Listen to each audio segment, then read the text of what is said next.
Thank you, Senator Hartley. Our artist, Dr. Barton Rubenstein, came to us through a search process of artists who worked with water sculptures. Dr. Rubenstein has a PhD in neuroscience from the Wisman Institute of Science and is truly a scientist and yet truly a gifted artist. And Dr. Rubenstein had designed, sculpted, delivered, and installed every bit of this sculpture behind me. He's entitled it Synergy, and we are so very fortunate to have this work of art in our courtyard to enjoy for many years to come. Without further delay, I give you Dr. Barton Rubenstein.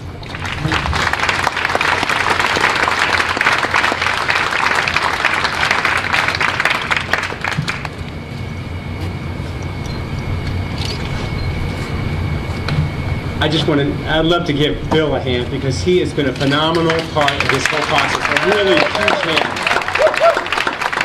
I mean, I have had such a great time with this project. It's been a multi-year project. Bill has been the leader always with such positive energy.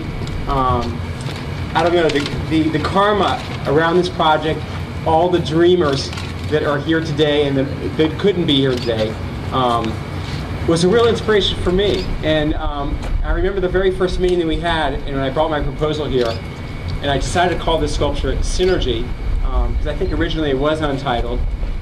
But you know, I envisioned this what was once a dust bowl as a place where students and staff could come and be together, share a story, share their studies. You know, and as we know from university, we all love to be on a campus. I miss being, as a scientist, one of the reasons why I left science so late was I always loved to be on a campus. Because I love the synergy of people being together and sharing. There's a life in a university that is so unique. So as you can see here, I mean, these are not, I am not a figurative artist. I don't make literal work, but I imagine there are students that are sort of in a conglomeration, not necessarily facing each other, but they have different personalities and different shapes, as we all do. I just want to say thank you to everybody, and hope you enjoy it for many years. It is my distinct honor and privilege to introduce to you Dr. Susan Herbst, the University of Connecticut's 15th president and first woman president.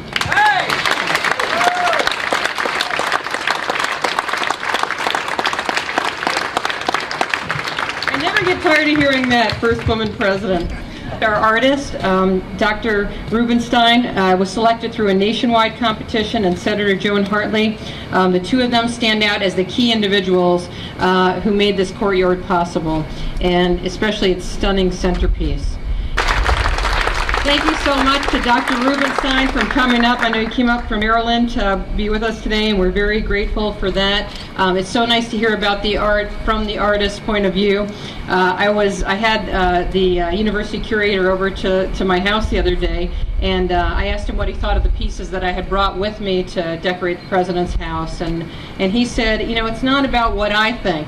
It's about what you think of art and the way it makes you feel. And I'll tell you, I felt incredibly good as soon as I laid eyes on this sculpture. It's interesting to look at. It does have many different dimensions. You know, you can't stop looking at it. I have seen it with the water on, so I'm at an advantage over a lot of you. But you'll see it. You'll see it very soon. As I think Bill mentioned, or maybe I've heard this so many times I can't remember, but Dr. Barton majored in physics as an undergraduate, completed a PhD in neuroscience, and became a researcher who immersed himself in the study of the brain. But rather than go into postdoctoral work, as many scientists do, he took time off to study sculpture, and then he found what he really wanted to do with his life, in addition to science. The route that Dr. Rubenstein took in his life really illustrates what the University of Connecticut tries to do with its young people. We want them to be broad, we want them to enrich their communities. Most of all, we want them to find their passion. So much, and I hope you can come up a little closer and get a good look as we cut this ribbon.